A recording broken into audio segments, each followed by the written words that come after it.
Hello guys, इस video में आपका स्वागत है। इस वीडियो में मैं बात करूंगा सेकंड सेमेस्टर वाले बच्चों का राजनीति विज्ञान। विज्ञान हमारा पहला चैप्टर हो चुका था, जो हमने आपको डिस्क्रिप्शन में लिंक प्रोवाइड कर दूंगा। आपने अगर नहीं देखा होगा आप जरूर देख लीजिएगा, ठीक है। और दूसरा चैप्टर आज हम देखेंगे, ठीक है। तो आइए हम स्टार्ट करते हैं। दूसरा चैप्टर हमारा क्या है? राजनीति विज्ञान के अध्ययन की पद्धतियां। इसमें हम पद्धतियों के बारे में जानेंगे, ठीक है। राजनीति विज्ञान के अध्ययन की पद्धतियां के बारे में, ठीक है। दूसरा क्या है कि अगर हमें किसी चैप्टर को अगर आपको अच्छे से समझना होगा तो उसके पूरे कॉन्सेप्ट आपको क्लियर होना चाहिए। उसमें हमें पढ़ना क्या है और कितना पढ़ना है इतना पता होना चाहिए। और अगर हमें एग्जाम देना है तो एग्जाम अगर देने के लिए आपको प्रश्न के बारे में जरूर जानकारी होनी चाहिए। अगर हम पूरी किताब पढ़ रहे हैं उसका हम उसमें से अगर प्रश्न पूछा जा रहा है और मैं नहीं कर पा रहा हूँ तो ये एक सक्सेस रेट की मतलब घट रही है आपकी। लेकिन अगर प्रश्न हमको पता होगा किस प्रकार पूछे जा रहा है और उसको मैं टैकल कर पा रहा हूँ तो हमारी एक अचीवमेंट होती है। तो आइए हम प्रश्न पहले देखते हैं उस चैप्टर से प्रश्न कैसे आते हैं, ठीक। राजनीति विज्ञान के अध्ययन की प्रयोगात्मक पद्धति का वर्णन कीजिए। पहला प्रश्न आपके सामने है कि प्रयोगात्मक पद्धति का वर्णन कीजिए। इसमें प्रयोग करके आपको पद्धति के बारे अध्ययन होता है इसमें, ठीक है। दूसरा अगर हम बात करें तो राजनीति विज्ञान के अध्ययन की दार्शनिक पद्धति का वर्णन कीजिए। इसमें दार्शनिक जो हम यथार्थ की ओर जाते हैं चिंतन की तरफ से, तो इसमें आपको आगे हम समझाने का प्रयास करूंगा। अगर मैं पहले अगर मतलब प्रश्न की बात करूं तो ये 200 मार्क्स का या सॉरी 200 वर्ड में आपको पूछ सकता है, साढ़े सात मार्क्स का, ठीक है। और चाहे 75 वर्ड में पूछ सकता है। और इसमें अगर मैं बात करूं तो ये भी उतना ही पूछ सकता है, क्योंकि ये सब छोटे थोड़ा से प्रश्न इसके बनते हैं, इसके उत्तर थोड़े छोटे होते हैं। लेकिन ये लास्ट वाला अगर हम बात करें तो ये लॉन्ग प्रश्न में पूछा जा सकता है। राजनीति विज्ञान के अध्ययन की परंपरागत एवं आधुनिक पद्धति का वर्णन कीजिए, ठीक है। आपने प्रश्न देख लिया, अब हम चलिए तो इस चैप्टर को कंप्लीट करते हैं। राजनीति विज्ञान के अध्ययन की पद्धतियां, चलिए हम इसकी पद्धतियों के बारे में देखते हैं। राजनीति विज्ञान की अध्ययन की पद्धतियों का प्रयोग इसलिए किया जाता है क्योंकि राजनीति विज्ञान का जो क्षेत्र है अधिक व्यापक जटिल है, ठीक है। अगर मैं बात करूं इसमें तो इसका जो क्षेत्र है बहुत व्यापक है। व्यापक मतलब इसकी उत्पत्ति कैसे हुई, राज्य की उत्पत्ति कैसे हुई, राज्य बना कैसे, राज्य में इंसान का अध्ययन किया जाता है, राज्य में क्या नाम है उसकी संस्थाएं का अध्ययन किया जाता है, इसलिए बहुत व्यापक क्षेत्र है। तो इसकी पद्धति मतलब इसको पढ़ने के लिए इसको कई प्रकार में बांटा जा सकता है, बांटा गया है, ठीक है। तो पहले अगर मैं बात करूं इसकी पद्धति दो प्रकार में बांटा जा सकता है। पहला है परंपरागत पद्धति, एक सेकेंड, पहला जो है हमारा वो परंपरागत पद्धति, दूसरा है आधुनिक पद्धति। तो हम दोनों को बारी बारी देखने का प्रयास करेंगे, ठीक है।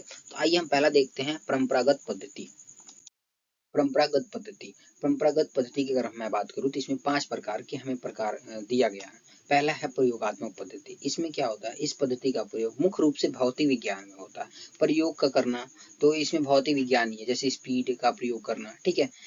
मिसाइल कैसे जाइए अभी लॉन्च हुआ हमारा मतलब चंद्रयान 3, तो इन सब चीजों का मतलब प्रयोग हम कर सकते हैं। वो भी मिसाइल बना होगा तो एक प्रयोगशाला में ही बना होगा, प्रयोग किया गया होगा, ठीक है। लेकिन अगर हम बात करें राजनीति विज्ञान के लिए पूरा विश्व ही प्रयोगशाला है, क्योंकि भौतिक विज्ञान की तरह उसके पास कोई प्रयोगशाला सुविधा उपलब्ध नहीं है। राजनीति विज्ञान की बात करें तो उसके पास पूरा विश्व ही प्रयोगशाला है, क्योंकि भौतिक विज्ञान एक प्रयोग, इसके लिए एक संस्था है, मतलब एक प्रयोगशाला उपलब्ध होता है। लेकिन राजनीति विज्ञान में ऐसा कोई ऐसी सुविधा नहीं है, प्रयोगशाला की कोई सुविधा नहीं है। अगर बात करें इसका प्रयोग क्या होता है तो राजनीति विज्ञान में प्रत्येक नए कानून का निर्माण, नए कानून बनते हैं, प्रत्येक नवीन संस्था का स्थापना होता है तथा प्रत्येक नई नीति का प्रारंभ अपने आप में एक प्रयोग ही है। हाँ, नए कानून आ रहे हैं, नए कानून प्रयोग होके आ रहे हैं, क्या मतलब लोगों ने ये कितने लोग उसमें उस पर चिंतन किए होंगे, कितना उन्होंने दोहराया होगा क्या ये कानून सही है, कई कई क्षेत्र में उसको लागू करके फिर पूरे देश में लागू किया गया होगा, ठीक है। तो ये एक प्रयोग ही है। नए कानून का निर्माण हो गया, प्रत्येक नई संस्था का स्थापना, कि कहीं एक संस्था बनी, जैसे एजुकेशन सिस्टम एक जगह सही हुआ, ठीक है, तो उसकी जगह उसी पद्धति को हर जगह इस्तेमाल किया जाए तो उससे पूरे देश का एजुकेशन सिस्टम जो है, एजुकेशन की अगर बात करें तो वो चेंज हो सकता है। तो ये सब इसकी जो है प्रयोगात्मक पद्धति है। और इसकी हम सीमा की बात करें तो सीमा इसकी क्यों है, क्योंकि जो राजनीति विज्ञान है इसका प्रयोग मनुष्य पर होता है, न कि वस्तु पर। ये सबसे बड़ी बात है, क्योंकि मनुष्य का जो स्वभाव है परिवर्तनशील है, लेकिन अगर बात करें वस्तु का स्वभाव परिवर्तनशील नहीं है। क्योंकि जब मनुष्य जो है ठंड में जो है वो गर्म कपड़े पहनता है और गर्मी में मतलब पतले कपड़े पहनता है। लेकिन अगर वस्तु की बात करें तो वस्तु वैसा ही रहता है, ठीक है। उसमें कोई कभी इंसान दुखी होता है, कभी सुख में होता है, कभी इंसान का मतलब गुण भी परिवर्तनशील है। तो इस प्रकार क्या नाम है इसकी सीमाएं हैं। अगर बात करें हम प्रकृति विज्ञान का प्रयोग दोहराया जा सकता है, लेकिन राजनीति विज्ञान का प्रयोग नहीं दोहराया जा सकता। देखिए अगर हम अब एक एग्जांपल देते हैं, जैसे हम बायोलॉजी हम लोग पढ़ते थे तो कार्बोहाइड्रेट चेक करने के लिए हमें आलू का स्लाइड मंगाया जाता था, लेकिन अब क्या है, वो हमारी पीढ़ियां भी प्रयोग करेंगी उसको आयोडीन चेक करने, कार्बोहाइड्रेट चेक करने के लिए। लेकिन अगर जो पहले अगर राजशाही व्यवस्था था या ऐसी कुछ व्यवस्था था, इस समय नहीं उसका प्रयोग किया जा सकता है। ठीक है, तो इसकी कुछ सीमाएं हैं। चलिए हम आगे देखते हैं ऐतिहासिक पद्धति। आइए देखते हैं ऐतिहासिक पद्धति क्या है। किसी भी मनुष्य या किसी भी संस्था को भली भांति समझने के लिए अतीत जानना आवश्यक होता है। मैंने पहले जो चैप्टर था उसमें एग्जाम्पल दिया था, वही अभी देना चाहूंगा कि अगर हमें अपने बारे में अगर जानना हो, आपको अगर स्वयं के बारे में जानना हो, तो आप ये जानोगे कि आपने स्कूलिंग कहाँ की, आप पैदा कहाँ हुए, आपके पिता का क्या नाम है, आपकी माता का क्या नाम है, ठीक है, आपका ग्रेजुएशन कहाँ हो रहा है, ठीक है, ये सब जानना अति आवश्यक होता है अगर आपको आपका वर्तमान समझना हो तो। उसी प्रकार राजनीति विज्ञान में संस्थाओं की उत्पत्ति, उसका विकास, पतन एवं उसकी सफलताओं और असफलताओं इसकी जानकारी के लिए हमें उसके अतीत का जानना आवश्यक होगा कि संस्था कहाँ कहाँ पे बनाया गया, किसने बनवाया, उसका विकास कैसा हुआ, उसका पतन कैसे हुई, वो कितना सफल था, कितना असफल था, इसकी जानकारी कहाँ मिलती है, ऐतिहासिक पद्धति में मिलती है। ठीक है, इसकी सावधानियां क्या है, इसकी सावधानियां हैं कि ऐतिहासिक तथ्यों की व्याख्या करते समय पूरी तरह से निष्पक्षता होनी चाहिए। क्योंकि आप निष्पक्ष इस वजह से होना चाहिए क्योंकि अगर आप मतलब आप जैसे एग्जाम्पल मैंने दिया था पहले वाले में कि आप स्कूलिंग कहीं और से आप बता कहीं और रहे हो, तो इसमें निष्पक्षता नहीं है। और इसी प्रकार संस्था कहीं और बनी है, आप बता रहे हो कहीं और बनाई गई है उसकी सफलता, तो वो एक बिल्कुल निष्पक्ष होना चाहिए। आपकी धारणा जो आप निष्कर्ष निकाल रहे हो, ठीक है। वर्तमान समय में होने वाली घटनाएं, कुछ घटना अतीत से जुड़ी नहीं होती। जैसे अगर हम बात करें, सही बात है कि अगर आज एक बात करें तो पहले जो घटनाएं होती थी आज से रेलिवेंट नहीं है। जैसे अगर पहले युद्ध होता था तलवार से होता था, लेकिन आजकल क्या है, आज मिसाइलें से होती हैं, तो उसमें कोई प्रॉब्लम आएगा तो वो प्रॉब्लम और आज के प्रॉब्लम में अंतर होगा। ठीक है, हम बात करें वर्तमान समय में होने वाली घटनाएं जो हल निकाला गया था वर्तमान समय में, नहीं, एक सेकेंड, वर्तमान समय में होने वाली घटना अतीत में निकाले गए हल पे लागू नहीं होते हैं। जैसे अगर हम बात करें, पहले हम युद्ध वाली बात आपसे बता रहा था कि अगर इस समय जो युद्ध हो रहा है वो मिसाइलें से हो रही है, बम से हो रहा है, बारूद से हो रहा है, कट्टरता बढ़ रही है। पहले जो था वो क्या था, तलवार से होती थी। ठीक है, तो इसमें और इसमें उसका हल कुछ और निकलेगा, इसका हल कुछ और निकलेगा। ठीक है, उस समय आपदा आती थी तो लोग मतलब कितने मारे जाते, लेकिन इस समय क्या हो रहा है, रेस्क्यू हो रहा है, मतलब बचाया जा रहा है। ठीक है, ठीक है, ऐसी चीजें हो रही हैं। ठीक है, आगे देखते हैं। अतीत में कुछ मान्यताएं बन जाती हैं, मान्यताओं के आधार पर शुद्ध निष्कर्ष नहीं निकाला जा सकता, इसलिए इस पद्धति का प्रयोग करते समय शोधकर्ता का दृष्टिकोण पूर्वाग्रह से मुक्त होना चाहिए तथा तथ्यों पर आधारित होना चाहिए। जैसे कुछ मान्यताएं बहुत पहले से बनती आ रही होंगी, जैसे कुछ मान्यताएं बन जाती हैं, उस मान्यताओं को न लेकर आपको सीधा निष्पक्ष होना चाहिए कि उसका आपको निगेटिव और पॉजिटिव दोनों आपको देख के क्या सही है उस पर निष्कर्ष आपको निकालना चाहिए। ठीक है, चलिए हम आगे बात करते हैं। तुलनात्मक पद्धति, इस पद्धति के द्वारा विभिन्न राज्य शासनों, उनकी नीतियां आदि के संबंध में तथ्यों को इकट्ठा करके किया जाता है। देखो, हर जगह से कुछ तथ्य वहां से लिए जाते हैं, दूसरे राज्य से, कुछ दूसरे राज्य से। ठीक है, इसको इकट्ठा करके फिर एक नया निर्माण किया जाता है, नया संघर्ष निकाला जाता है। जैसे हमारे संविधान में हुआ था कि हमने अनेक अनेक संविधानों से कुछ न कुछ चीजें ली हैं। ठीक है, एग्जाम्पल के रूप में अगर मैं बात करूं, तथा उनकी परंपरा तुलना कर निष्कर्ष निकाला जाता है, उनका तुलना, परस्पर तुलना करके उससे निष्कर्ष निकाला जाता है। भारतीय संविधान निर्माता के समय इस पद्धति का प्रयोग किया था। सावधानियां इसकी क्या है, प्रमाण स्वरूप निकालते समय जल्दीबाजी नहीं करना चाहिए। तुलनात्मक अध्ययन पद्धति निष्कर्ष वस्तुनिष्ठ और वैज्ञानिक होनी चाहिए।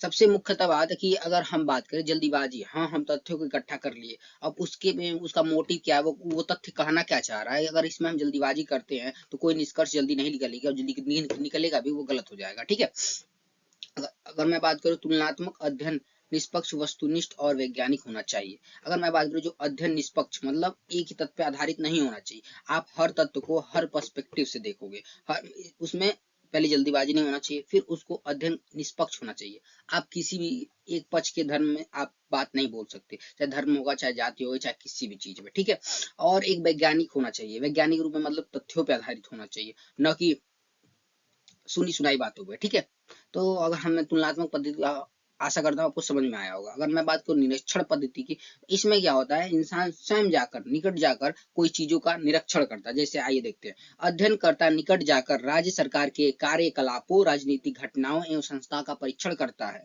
और उसके आधार पर सिद्धांत की स्थापना करता है। हाँ, सीधा सीधा कहने का मतलब ये है कि अगर आपको कहीं जाना है, जैसे अमेरिका की अगर आपको समझना है कि अमेरिका कैसे था, आप अमेरिका जाओगे, वहां पे समझोगे, उन तथ्यों के बारे में जानोगे कि ये कैसे कार्य करता है, कैसे कैसे राज्य इसमें जुड़े हैं, ठीक है। ये सब चीजें आप वहां जाके देखोगे कि है कैसा कार्य, होता कैसा एक्चुअली क्या क्या है, ठीक है। चलिए आगे देखते हैं, इसकी सावधानियां क्या है। अवलोकन जांच करने वाले के बाद सिद्धांत, देखो इसमें जांच करने के बाद जो सिद्धांत निष्कर्ष निकलता है वो व्यक्तिगत न होकर वस्तुनिष्ठ होना चाहिए, मतलब तथ्यों पर आधारित होना चाहिए, न कि व्यक्ति की बात सुनी सुनाई होनी चाहिए, ठीक है। दूसरा निष्कर्ष क्या है, जो निष्कर्ष निकलता है वो तथ्यों पर आधारित होना चाहिए, न कि सुनी सुनाई बातें। मैंने वही सीधा सीधा बोल दिया कि वो तथ्यों पर आधारित होना चाहिए, न मतलब वस्तु पे आधारित होना चाहिए, तथ्य पे आधारित होना चाहिए, मतलब सबूत पे आधारित होना चाहिए, न कि बातों पे, ठीक है। इस पद्धति का प्रयोग वही व्यक्ति कर सकता है जो साधन से संपन्न है, यानी कि उसके पास सुविधा है, जो एक देश से दूसरे देश तक जा सकता है, ठीक है।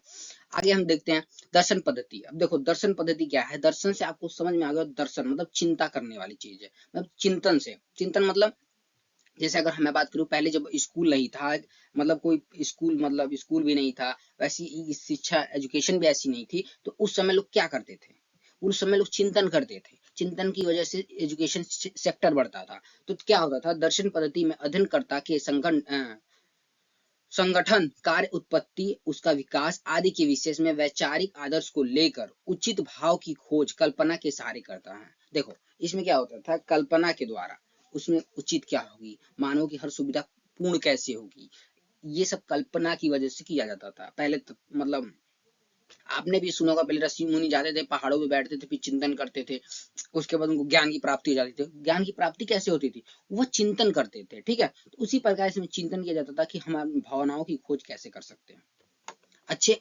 मतलब संगठित राज्य का खोज कैसे हो सकता है, ठीक है। इस पद्धति का प्रयोग, फिर अन्य इसमें उतना इंपॉर्टेंट नहीं है, लेकिन फिर भी आप देख लेना, पेपर में आप इतना ये उतना पूछता नहीं है। मनोवैज्ञानिक पद्धति, इसमें मानव के मनोवैज्ञानिक को समझना। फिर समाज शास्त्र की पद्धति, ये आगे आपको समझ में आएगा कि समाज शास्त्र कितनी जुड़ी हुई है राजनीति विज्ञान से, ठीक है। समाज को समझना, फिर जीवन शास्त्री, जीवन को समझना, फिर वैज्ञानिक पद्धति, ठीक है। उसका आगे चलते हैं, देखते हैं आधुनिक अध्ययन पद्धति। अगर हम बात करें, हमने दो पहला टॉपिक देखा था, क्या देखा था हमने, पहला टॉपिक ये देखा था परंपरागत पद्धति। अब हम दूसरा देख रहे हैं आधुनिक पद्धति, मतलब इस समय पद्धति जो है क्या, ठीक है। और उसमें हमने 5 प्रकार देखे थे, इसमें हमने 2 प्रकार देख रहे हैं, ठीक है। अगर हम बात करें अनुभविक अध्ययन पद्धति की, अगर हम बात करें तो वर्तमान समय की बात करें तो इस समय विज्ञानों में भौतिक विज्ञान का प्रभाव बढ़ता जा रहा है। अगर मैं बात करूँ इस समय, तो इस समय भौतिक विज्ञान बहुत तेजी से बढ़ रहा है। हम लोग ज्यादा आविष्कार पर डिपेंड हो गए हैं, हमारे पास फोन आ गया, लैपटॉप है, ऐसे अनेक चीजें जो आविष्कार के दम पे आई हैं, ठीक है। लेकिन अगर हम बात करें सामाजिक विज्ञान, तो सामाजिक विज्ञान की तरह, यहाँ पर लिख लेना, तरह भौतिक विज्ञान के अध्ययन में पूर्ण समानता स्थापित करके समाज विज्ञानों को पूरी तरह से विज्ञान का रूप देना चाहती है। देखो सामाजिक विज्ञान, ये समझना, जो हमारी सामाजिक विज्ञान है, जैसे मतलब अगर इतिहास की बात करें, राजनीतिक विज्ञान की बात करें, जैसे सामाजिक जितने ही सामाजिक विज्ञान है, उनका कहना, राजनीतिक विज्ञान की मतलब हम पर्सपेक्टिव से बात करेंगे, तो उनका कहने का मतलब है जैसे भौतिक विज्ञान में वो वैज्ञानिक है, वैसे ये भी एक वैज्ञानिक है, क्योंकि इसमें भी हम राज्य की उत्पत्ति पढ़ते हैं। राज्य में अगर एक जगह हम कोई चीज पहले चेक कर लेते हैं कि यहाँ पे ये जो हमारा जो निष्कर्ष निकला है, यहाँ पे लागू कर देंगे, फिर पूरे देश में लागू करेंगे। जैसे पंचायत व्यवस्था अगर हम बात करें, पहले राजस्थान में लागू हुआ था, अगर वहाँ पे सही चला, पूरे देश में लागू हुआ, ठीक है, एग्जाम्पल के रूप में। तो इनका कहने का मतलब है, अनुभव अध्ययन पद्धति का कहने का मतलब यही है सीधा सीधा, कि भौतिक विज्ञान जितने जैसे वैज्ञानिक है, उसी प्रकार क्या है, कौन सा, हम बात करें राजनीति विज्ञान भी वैज्ञानिक है। इसको पूर्ण स्थापित करने के लिए इस अनुभव अध्ययन पद्धति का इस्तेमाल किया जाता है। अगर हम व्यवहारिक पद्धति की बात करें तो सिंपल थोड़ा सा अंतर है, बस ज्यादा अंतर नहीं है इसमें। तो परंपरागत राजनीतिक शास्त्र के रूप में उसकी अध्ययन पद्धति की अपूर्णता और वैज्ञानिकता, और अगर हम बात करें तार्किक विरुद्ध एक विरोध है। अगर कहने की बात, पहले हम राजनीतिक शास्त्र था, तो उसमें अगर बदल के राजनीतिक विज्ञान कर दिया गया। क्यों कर दिया गया, क्योंकि पहले अवैज्ञानिक, लोग कहते थे कि अवैज्ञानिक है, इसमें पूर्णता नहीं है, ये कभी बदलता रहता है। तो इसका मतलब ये है कि वो वैज्ञानिक नहीं है, मतलब क्या कहते हैं, अपूर्णता है। इस 2 वर्ड पे ध्यान रखिएगा, एक क्या है, अपूर्णता है, एक अवैज्ञानिकता है। पहले ये तो ये विरोध है, विरोध का कारण है। तो व्यवहारिकवाद का लक्ष्य यही है, मतलब व्यवहारिकवाद पद्धतियां यही है कि वो परंपरावादियों को घर से निकाल कर, मतलब वो परंपरावाद से निकल कर क्या आ जाए, वैज्ञानिक बन जाए, मतलब जो राजनीतिक विज्ञान है वो विज्ञान बन जाए। ठीक है, आई होप, ये आशा करता हूँ आपको वीडियो ये बहुत हेल्पफुल हुआ फॉर एग्जाम के लिए, मतलब बहुत हेल्पफुल हुआ होगा। और अगर आपको पसंद आया हो ये सेशन तो कृपया लाइक शेयर एंड सब्सक्राइब करें। थैंक यू, धन्यवाद।